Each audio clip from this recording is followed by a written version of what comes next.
워크아웃의 경우에는 신청 비용 5만 원만 있으면 별도의 추가 비용이 필요하지 않습니다. 워크아웃 신청과 동시에 모든 독촉 행위가 바로 중단되기 때문에 굉장히 큰 장점이라고 볼 수 있겠죠.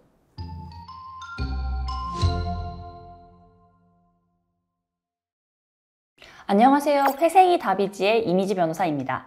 개인회생을 생각하시는 분들께서 많이 궁금해하시는 것 중에 하나가 신용회복위원회에서 하는 워크아웃과의 차이점입니다.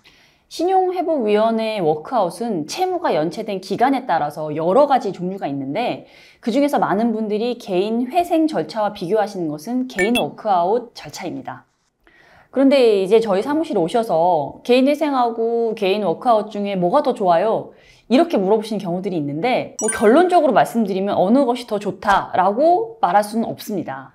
둘 중에 하나가 무조건 더 좋으면 당연히 나머지 하나를 하는 사람이 없으니까 없어졌겠죠. 자, 개인회생과 워크아웃은 진행하는 주체가 다릅니다.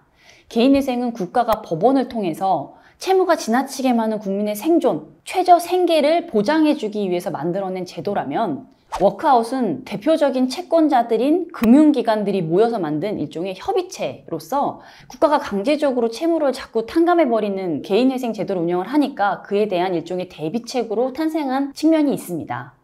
그래서 저는 둘 중에 하나를 골라야 하는 경우, 고를 수 있는 경우라면 대개는 회생이 답이지 라고 말씀을 드리는 편이지만 오늘은 개인회생 절차와 비교를 했을 때 개인 워크아웃 절차의 장점을 설명해 드리려고 합니다. 먼저 첫 번째 장점은 개인 워크아웃 절차를 시작할 때 초기 비용이 거의 안 든다는 점이 큰 장점이라고 할 수 있습니다. 개인회생의 경우에는 기본적으로 법원에 내는 인지 송달료 같은 법원 비용이 있고 부채 증명서 발급 비용도 들어가고 그리고 무엇보다도 변호사 선임료가 필요해요. 그건 사실이니까요. 그런데 워크아웃의 경우에는 신청 비용 5만 원만 있으면 별도의 추가 비용이 필요하지 않습니다. 자, 그리고 두 번째 장점은 신청과 동시에 채권자들의 빚 독촉, 그러니까 채권 추심 행위로부터 바로 벗어날 수 있다는 점입니다. 개인회생 절차에서는 일단 금지명령 신청이 통과돼야만 채권자들이 법적으로는 더 이상 독촉을 할 수 없게 되는데 워크아웃은 신청서 접수의 다음날부터 바로 채권 추심 행위가 중단됩니다. 그러니까 만약에 본인의 채권자가 모두 그 신용회복위원회에 등록되어 있는 금융기관인 경우라면 워크아웃 신청과 동시에 모든 독촉 행위가 바로 중단되기 때문에 굉장히 큰 장점이라고 볼 수 있겠죠.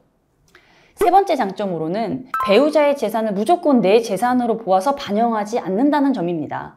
개인회생의 경우에도 법원마다 차이는 있지만 배우자의 재산 중에 한 2분의 1 정도는 내 재산으로 보아서 처리하는 경우가 많습니다. 그게 무슨 의미냐면 배우자의 재산이 많다는 이유로 내가 개인회생 절차에서 매달 내야 되는 변제금이 올라갈 수가 있다는 것이고 어떤 경우에는 개인회생 신청 자격 자체가 안 될 수도 있다는 것입니다. 워크아웃 절차의 경우에도 물론 배우자의 재산은 어느 정도 고려는 하지만 그걸 일률적으로 내 재산으로 처리하진 않고 훨씬 유연하게 처리해주고 있습니다. 네 번째 장점은 개인 회생 절차보다 매달 내시는 변제금을 적게 정해서 진행하실 수가 있습니다. 근데 이게 완벽한 장점이라고는 볼 수 없는 게 매달 내는 변제금을 더 적게 정할 수 있는 대신에 총 변제 기간은 8년에서 10년이라서 개인회생의 3년에서 5년에 비하면 상당히 길기는 합니다.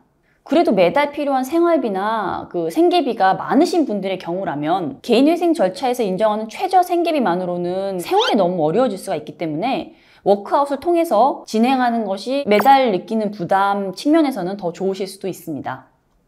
자, 마지막 다섯 번째 장점은 지금 내가 소득이 없는 경우, 즉 개인 회생이 불가능한 경우신데 이런 경우라도 가족이나 지인 등을 통해서 다달이 일정한 금액을 변제하는 것이 가능하다 하시는 분들의 경우에도 신청을 하실 수 있다는 점입니다. 개인 회생의 경우에는 본인의 월 소득을 분명하게 입증할 수 있어야만 절차를 신청하고 진행할 수 있기 때문에 당장 소득이 없으신 경우에는 아예 진행 자체가 불가능합니다. 반면 워크아웃은 월 소득이 없더라도 다른 방법으로 돈을 구해서 매달 돈을 갚아 나가겠다라고 어느 정도 입증을 하실 수 있으면 신청할 수가 있는 것입니다. 그렇다고 해서 개인 워크아웃이 무조건 개인회생보다 좋다라고 말할 수 있는 것은 아니라고 제가 먼저 말씀을 드렸었는데요. 개인회생과 비교했을 때 개인 워크아웃의 단점도 존재합니다. 그러니까 두 제도를 정확하게 비교를 해보고 나의 상황에 더 적합한 것을 그리고 더 유리한 것을 선택하시면 되겠습니다.